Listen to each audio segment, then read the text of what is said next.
Aí, garotada, que bom estar com você de novo. Olha aí, mais uma semana passou e a gente vai fazendo dobradinhas novas por aqui para que você saiba que a vida é uma coisa só. Não há biologia, não há física, não há química, não há filosofia.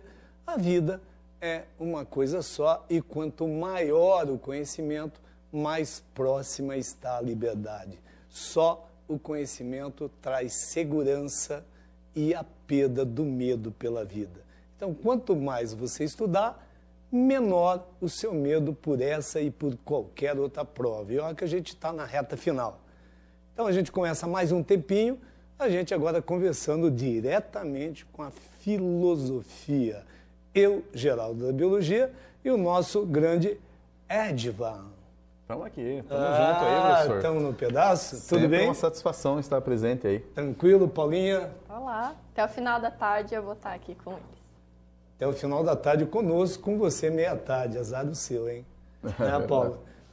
Gente, vamos mais um pouquinho agora de biologia, lembrando o seguinte, Enem tem um viés social muito grande. E é claro, tudo que você terá na prova, você pode saber antes da prova. Abra o site do INEP.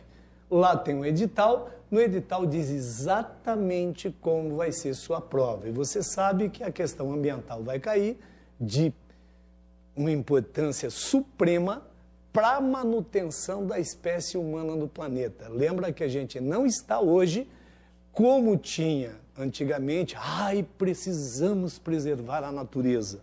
Ora, que natureza, Edvan? Nós fazemos parte dessa natureza. A gente é só mais uma peça nessa engrenagem.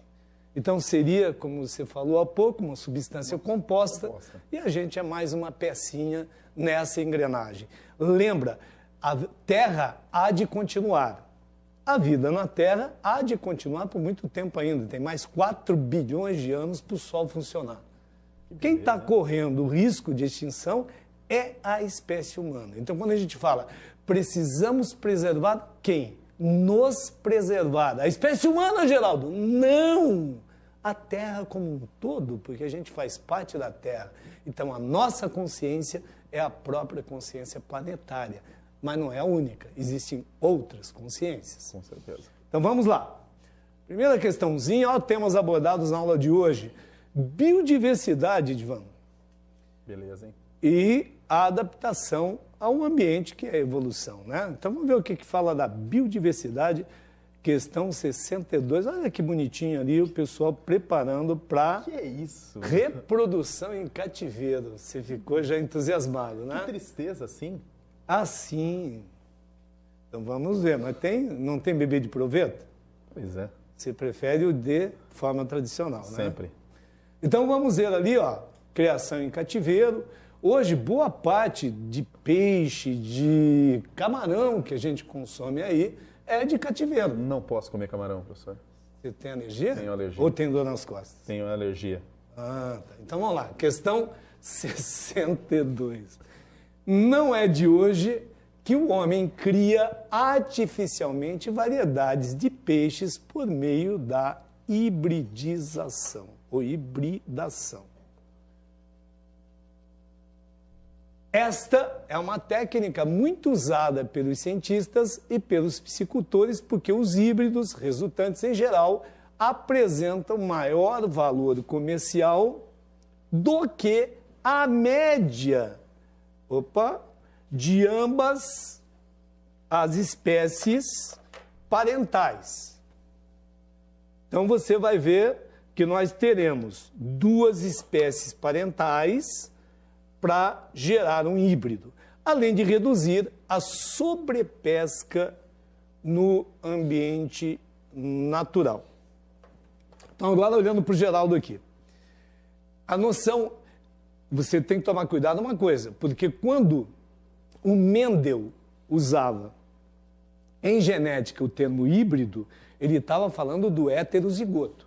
Então, nós temos aqui 2 conceitos diferentes. Nós não chamamos de híbrido para o heterozigoto. Essa era a linguagem de Mendel. Então, lá em genética apareceu monohibridismo, dihibridismo, eu estou falando de indivíduos heterozigotos. para nosso conceito hoje, híbrido é um indivíduo resultante do cruzamento de duas espécies diferentes, porém de mesmo gênero. Então tem um parentesco genético aqui. Boa parte das espécies vegetais que a gente cultiva são híbridos. Você fala, o milho híbrido. Só lembra que lá, no caso de vegetais, você diz assim, por que a gente depende de comprar semente sempre? Porque a primeira geração vegetal híbrida, ela tem um reforço natural. Então o milho vem maior, a produtividade é maior, mas há uma degenerescência genética a partir da outra geração, porque senão o agricultor não seria burro de comprar semente todo ano, né? Então, por quê? Porque eu dependo só da primeira geração, a outra já, porque aí mistura gente de todo lado, vira uma confusão e eu perco esse vigor do híbrido. Estou falando em termos vegetais. Então, não é novidade isso no mundo animal. Por outro lado, você tem que ver também, porque ao mesmo tempo aqui que a gente trabalha com híbrido, e nós falávamos há pouco, no nosso outro tempo, em propriedades emergentes, lembra? Sim. Aqui também, é claro, que se eu tenho características genéticas compartilhadas, eu vou ter fenótipos depois lá atrás, lá na frente, perdão, compartilhados. Ou vou ter novas características a partir da junção dessas anteriores. O que o indivíduo que vai cultivar procura? Procura características com maior produtividade, no caso do peixe, que tenha um desenvolvimento mais rápido, que tenha mais carne, uma carne mais saborosa. É isso que muita gente faz também quando traz espécies diferentes. E aí você tem que eu estou falando aqui de híbrido, mas se eu trouxer uma espécie que não é típica da nossa região, eu estou falando de uma espécie exótica. E o Enem tem, sobremaneira, cobrado a questão das espécies exóticas quase todo ano, quase toda prova. Quando eu trabalho com uma espécie exótica, por exemplo, não estou falando do híbrido agora, estou falando da exótica, aquela que não é típica. Ela pode ser não típica do Brasil ou, por exemplo, não típica da região sul. Eu trago do norte do Brasil para a região sul, ela é exótica aqui no sul. E quando eu trato de uma espécie exótica, por exemplo, ela encontra um meio completamente novo, normalmente sem predador, normalmente com espaço e comida à vontade.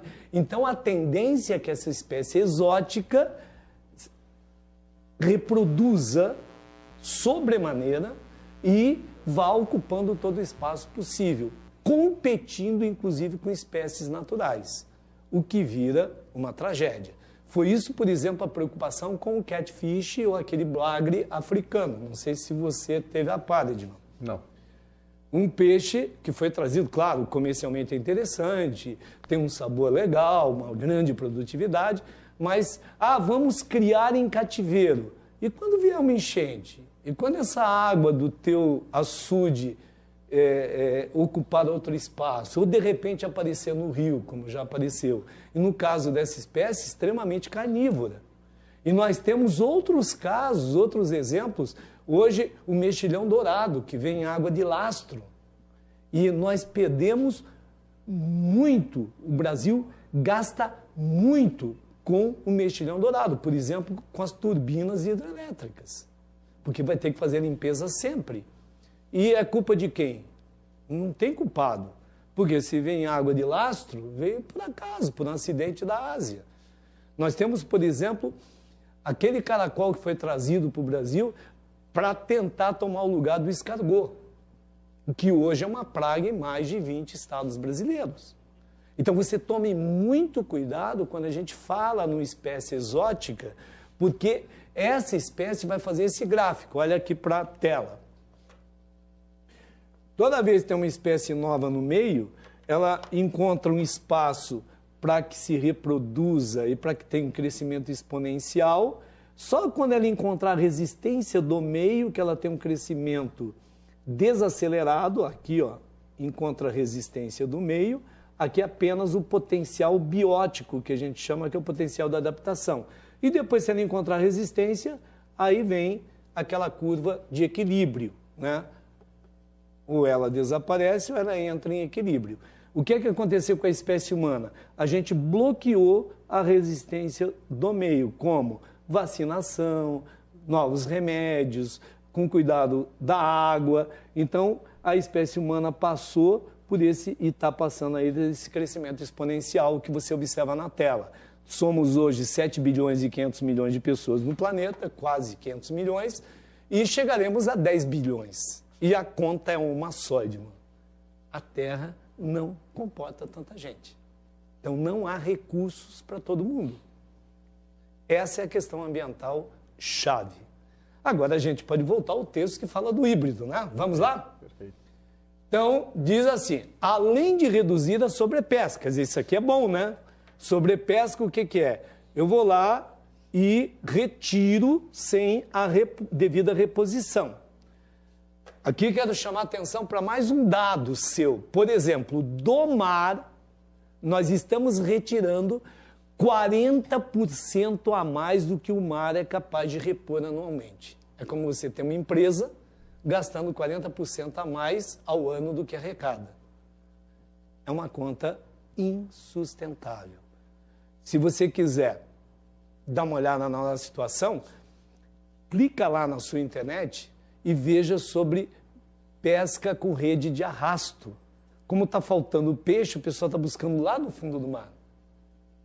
E aí você pode observar todas as resoluções da ONU e a briga dos países até para regulamentar essa pesca.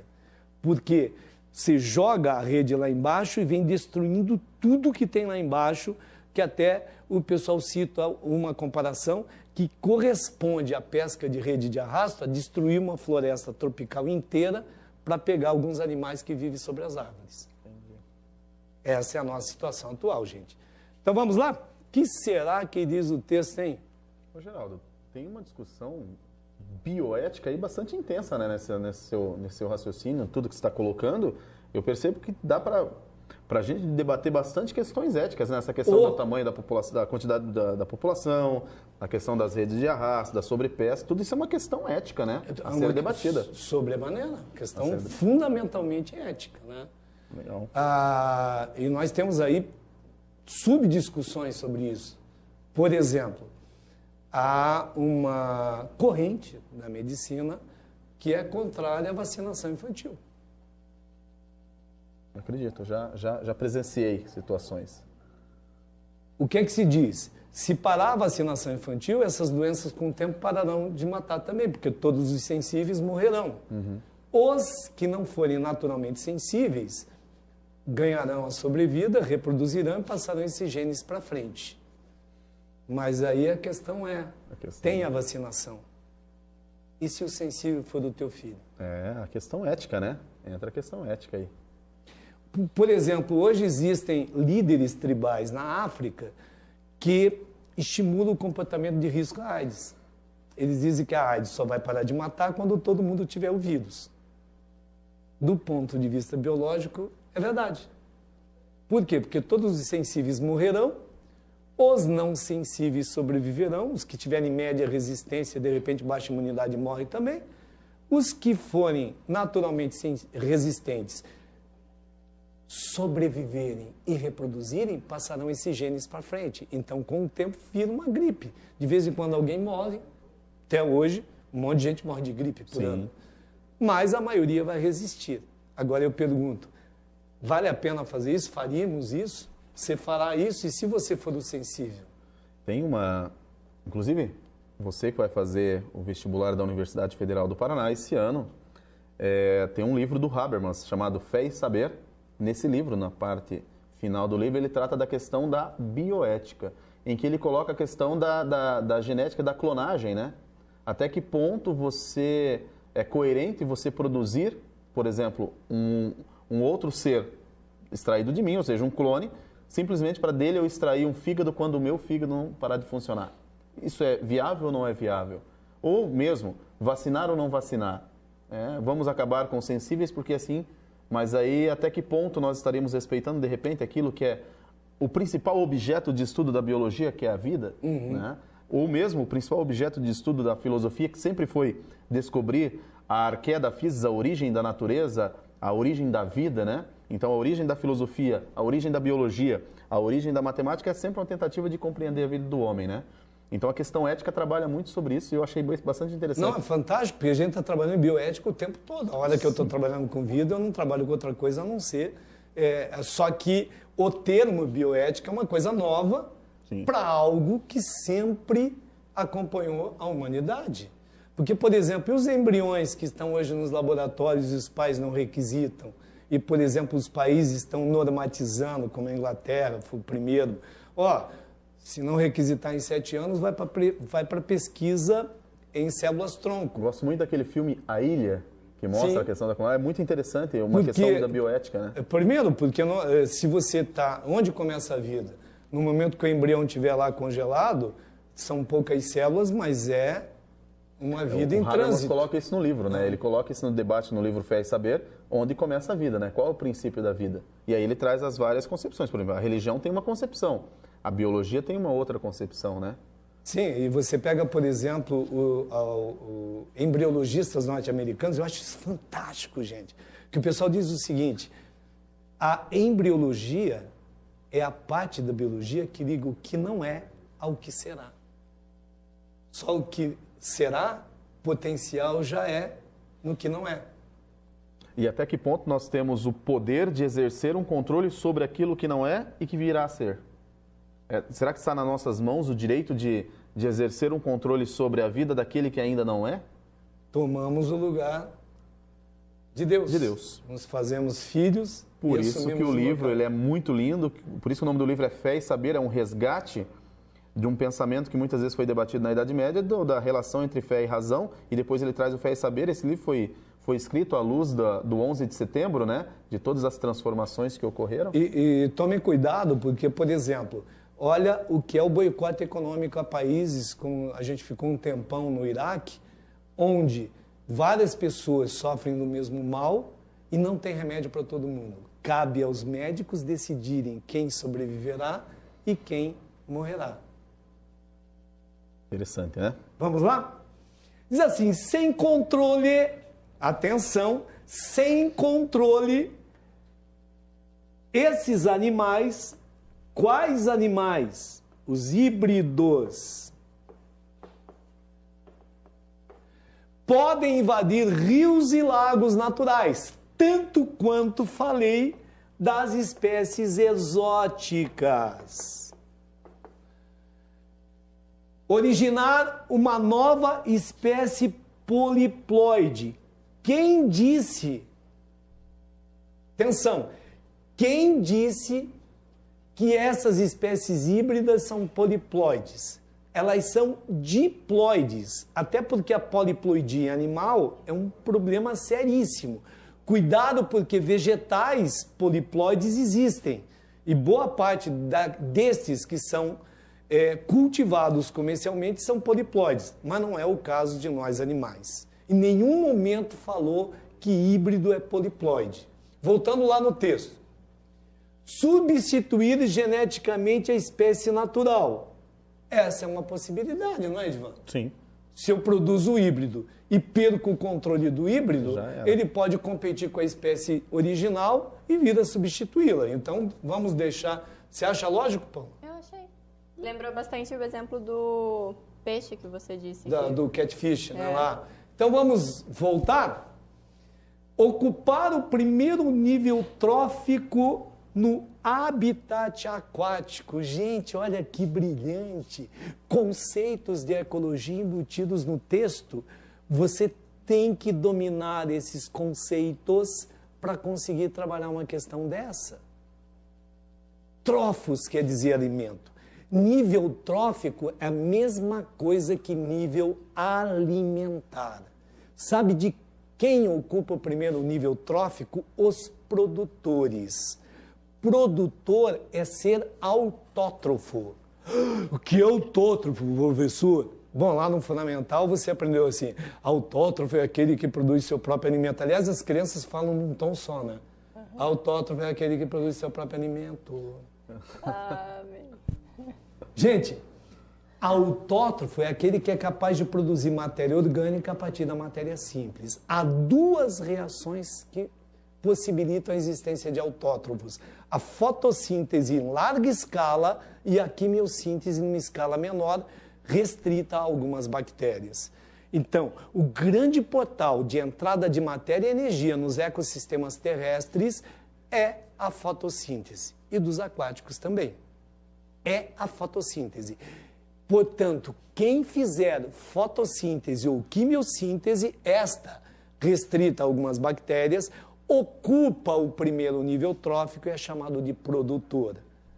Quem se alimenta direta ou indiretamente dos autótrofos são heterótrofos e são consumidores. Então, quem se alimentar diretamente de um vegetal, portanto, um herbívoro, por exemplo, ele é um consumidor primário e ocupará o segundo nível trófico, e assim sucessivamente. O consumidor secundário vai se alimentar do primário, ocupando o terceiro nível trófico. Como todos morrem, lá estão os decompositores, fundamentalmente bactérias e fungos, que vão degradar a matéria orgânica, devolvendo a matéria simples para o meio e permitindo a reciclagem da matéria. Lembra que é fundamental isso. A matéria é reciclada, a energia não. Eu falo em ciclo da matéria e fluxo de energia. Por isso eu dependo sempre de uma fonte externa, na maioria dos casos, o Sol. Tá, Edivan? Maravilha, hein? Tranquilo? E habitat é o local físico em que vive a espécie. Ao contrário, nicho ecológico, guarda aí, nicho ecológico é o papel funcional que a espécie exerce no seu habitat, a ação. Tudo aquilo que a espécie faz chama de nicho. Habitat, ao contrário, é a área física em que a espécie vive. Lembra a habitação. Então, voltando ao texto, está dizendo que se eu perder o controle desses peixes híbridos, eles vão ocupar o primeiro nível trófico. Gente, eles tomarão lugar das algas, do fitoplâncton, que é o conjunto de produtores dos ecossistemas aquáticos. Não, o peixe não vai virar alga. Ok? Voltando ao texto. Impedir a interação biológica entre as espécies parentais. Gente, pois foi feito em cativeiro. Ele já é o híbrido. Já houve essa interação parental. O texto já descreveu isso. Vamos à última? Produzir descendentes com código genético modificado. Ora, mutação pode acontecer em qualquer momento. Então, gente, Paula, você acertou. Sabia. Edivan, tá lógico lá, né? Sim, bem tranquilo. Bem, Não é tranquilo? Bem tranquilo. E uma questão muito bonita, professor, de passagem, viu? No sentido de que ela nos abre uma possibilidade de reflexão bastante intensa, né? Sim, a tecnologia existe, né? O que vai... Por exemplo, tínhamos e temos evidências de que os antigos gregos podiam ter feito a Revolução Industrial. Sim. E não o fizeram porque definiram que não era a hora. Até por medo ambiental, sabia? Sim.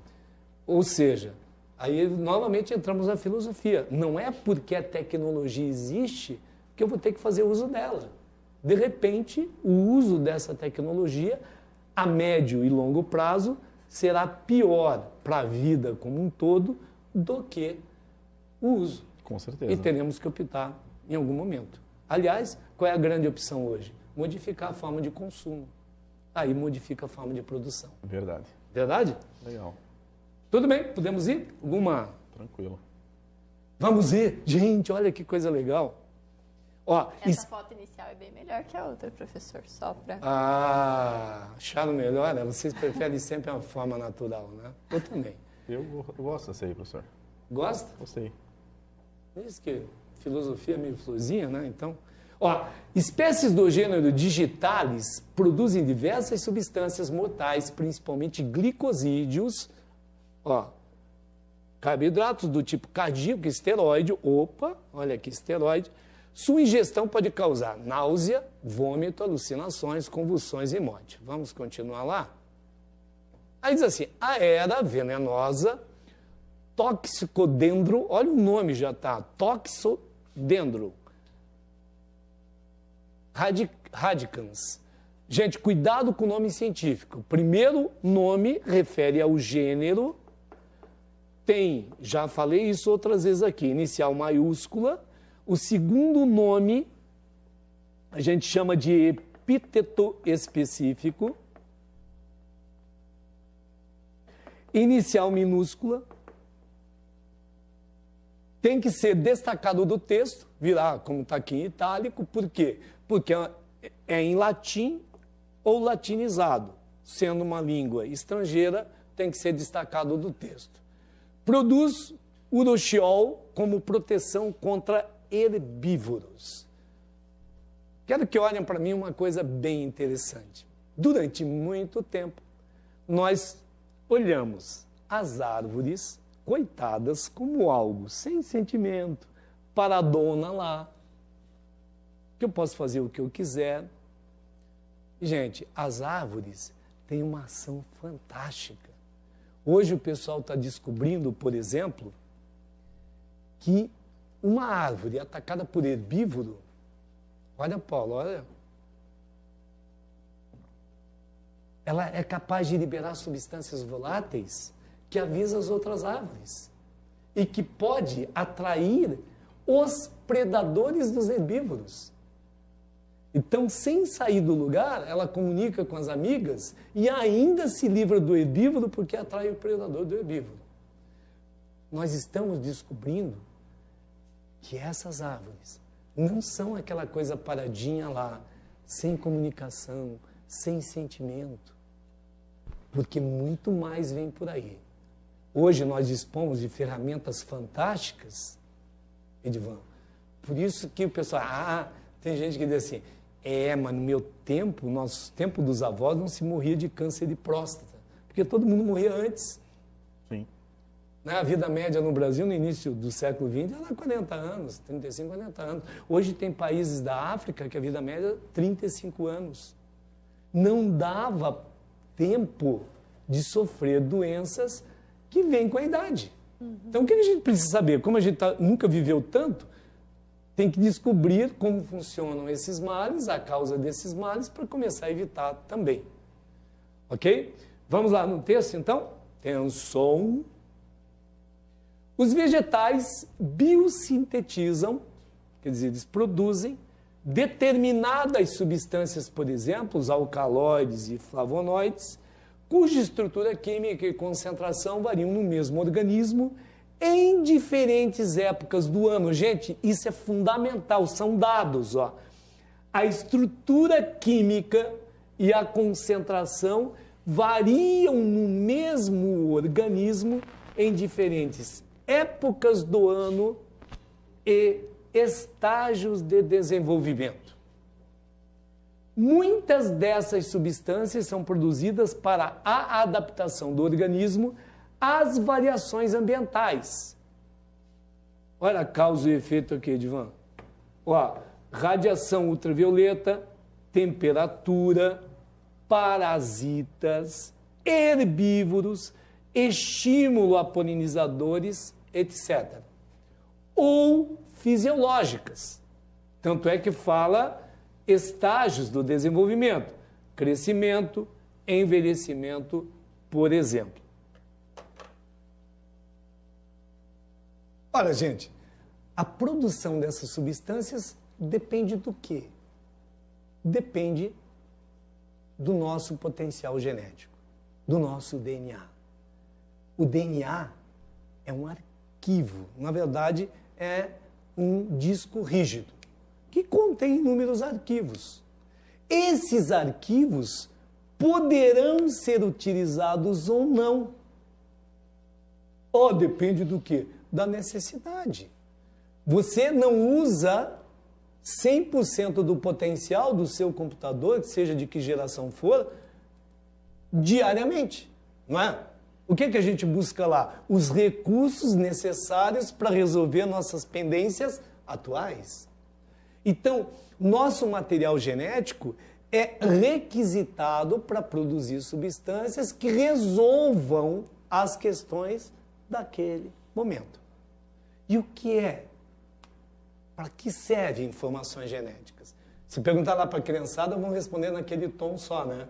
Informações genéticas determinam todas as nossas características, não viram isso? Sim. Mas é muito pouco para você. Como é que uma informação genética vira cor de olho, vira uma substância que vai te defender? Informação genética é receita para produzir proteína. Enzimas são proteínas e abre caminho para a produção de todo o resto.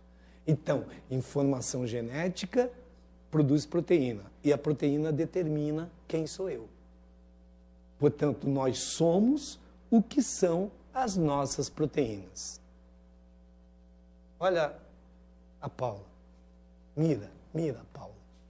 Nem sei para onde olhar. Você vai dizer assim, ó, como você é bonita. Você pode dizer, Paula, você é um belo consórcio proteico. Obrigada. Olha que bonito, você já viu isso, Edivan, antes? Não. É o que somos, consórcios proteicos. Então vamos ver o que diz o texto. Atenção. Até aqui eu tenho um texto falando que eu produzo uma substância ou outra, quantidade e qualidade diferente, depende da minha necessidade. As variações, olha aqui que bonito, qualitativa e quantitativa na produção dessas substâncias durante um ano, olha, em épocas diferentes do ano, são possíveis porque o material genético do indivíduo... Opa! Chegamos no material genético. Chegamos no DNA. Dê uma olhada aqui para o geral, você vai saber uma coisa importante. Não sei se vocês leram isso, mas o ano passado, saiu uma pesquisa na Austrália que descobriram que um molusco produz um tipo de veneno quando ele está atacando e um outro tipo de veneno para ele se defender. Só que o gene responsável pela produção das duas substâncias é o mesmo. Olha que maravilha! Então eu tenho o mesmo segmento de DNA responsável pela produção de duas substâncias diferentes. Olha, a necessidade faz com que o gene trabalhe de um jeito ou de outro. E é isso mais ou menos que nós temos aqui. Volta ao texto, por favor. Diz que o material genético sofre constantes recombinações para se adaptar. Olhando para o Geraldo, está falando do indivíduo ao longo do ano. Recombinação genética, o crossing over, é nada mais, nada menos do que a mistura de genes dos pais durante a produção dos gametas. Eu estou falando do indivíduo ao longo do ano, não estou falando de reprodução. E esse fenômeno é um dos fenômenos mais importantes da biologia. Depois, B, muda ao longo do ano. Como que o material genético vai mudar ao longo do ano? Você tem DNA de um jeito hoje, o DNA de outro jeito no final do ano. Cria novos genes. Como você vai criar novos genes do indivíduo para biosintetizar substâncias específicas? Altera a sequência de bases. A sequência de bases é que determina as sequências de aminoácido nas proteínas. Se eu alterar a sequência das bases, eu altero a sequência de aminoácidos e a proteína será diferente. Ó, possui genes transcritos. O que é a transcrição? É a produção de RNA a partir do DNA. E o RNA é que vai produzir proteína. Fenômeno chamado de tradução. Tradução. Genes transcritos diferentemente de acordo com cada necessidade. Meus amigos da mesa, o que acham? Não está bonitinha essa? Olha lá. Beleza. Essa, pode olhar na tela, essa é a nossa resposta. Olha lá. Possui genes transcritos, eles utilizam o gene para produzir o RNA vai produzir proteína de acordo com a necessidade ao longo do ano. Foi isso que o texto disse. Fechamos o tempo? Eles põem uma plaquinha ali, diga tchau. Então vamos dizer tchau, pessoal? Até mais, gente, um grande abraço, até a próxima. Valeu, gente. Até mais. Obrigado, professor. Satisfação. Paulinha. Até. Tchau.